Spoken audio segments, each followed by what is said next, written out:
Nous allons continuer avec l'écriture du programme pour la résolution d'une EDP de type elliptique. Et là, alors,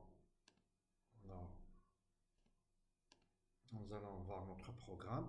Alors, là, les résultats, on va essayer d'abord de changer le format d'affichage. Alors, le format d'affichage actuel, c'est le format long, c'est-à-dire qu'on a 15 chiffres après la virgule. Ça, c'est lorsqu'on cherche vraiment une grande précision. Nous, nous allons nous contenter d'un format short et un format short. Et on va essayer. Et voilà donc les résultats qu'on a obtenus.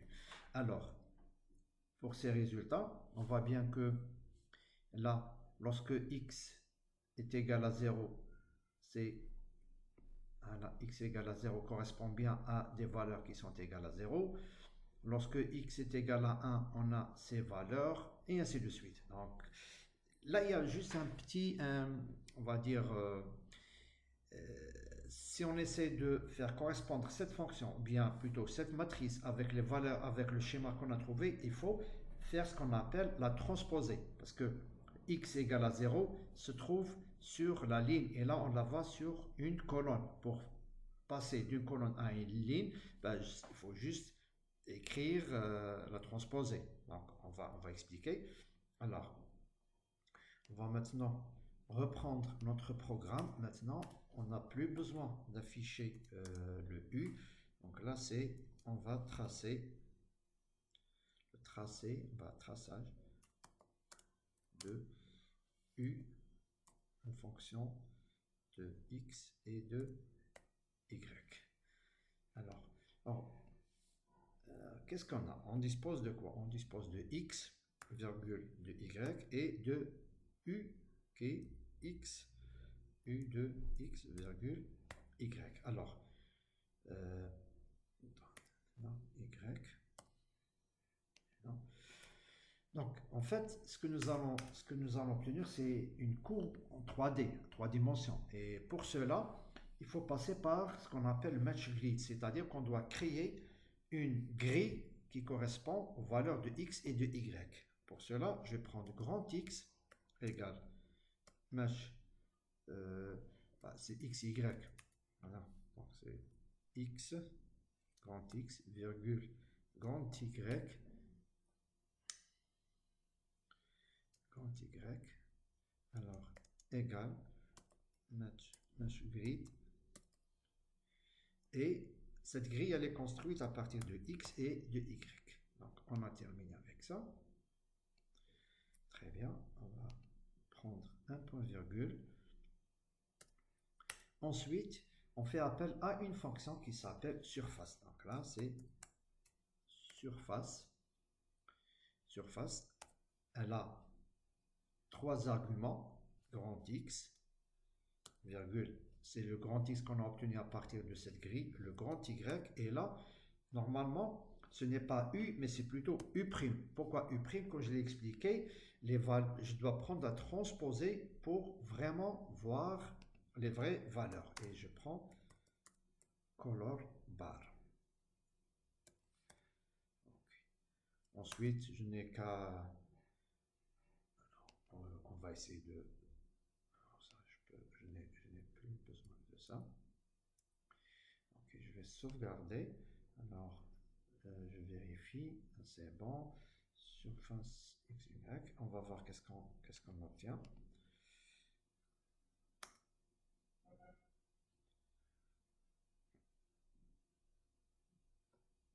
Voilà, qu'est-ce qu'on a obtenu?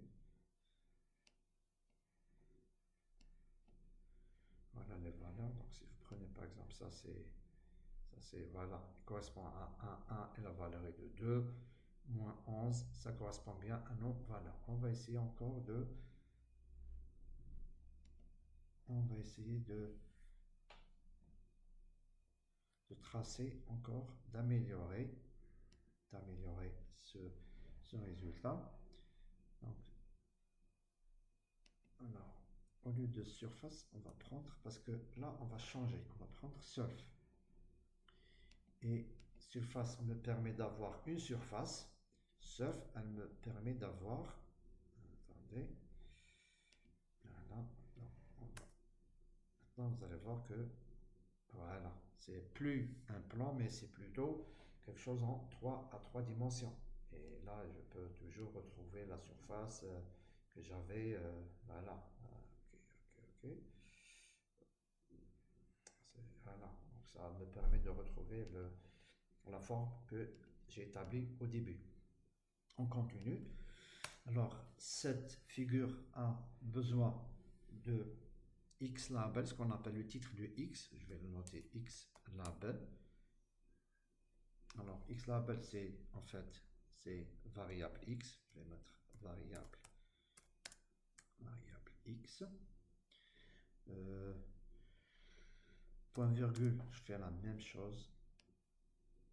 CTRL C, CTRL V, Y label, c'est la variable de Y. Et CTRL V, Z label.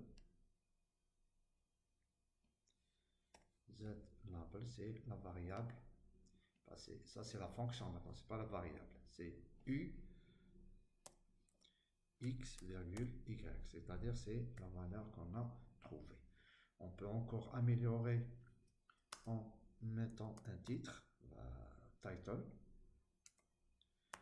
Et là, c'est solution, c'est comme vous voulez.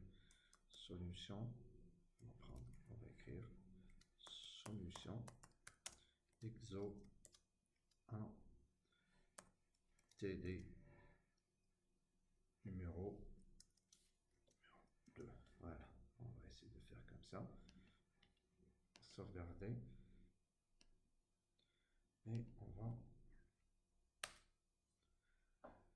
voir qu'est-ce que ça donne. Voilà, donc là, on va bien, c'est la variable X, la variable Y, U, et là, c'est la solution.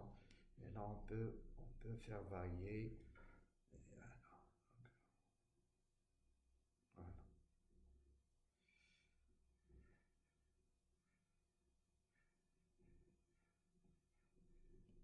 Et voilà.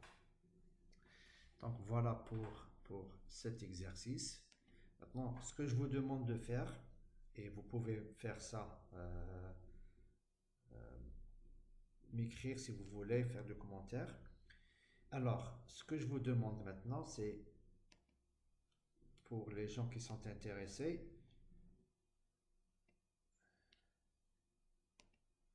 okay, c'est de reprendre le même programme. Je vais essayer de laisser le programme, ou bien le listing du programme, je vais le joindre à cette vidéo. Voilà, ce que je vous demande de faire maintenant, c'est d'essayer d'appliquer le programme qu'on a écrit pour résoudre ce problème. Voilà, je crois qu'on va s'arrêter là. Je vous remercie pour votre attention. J'espère que cette vidéo vous sera utile et j'attends vos remarques concernant l'exercice numéro 2.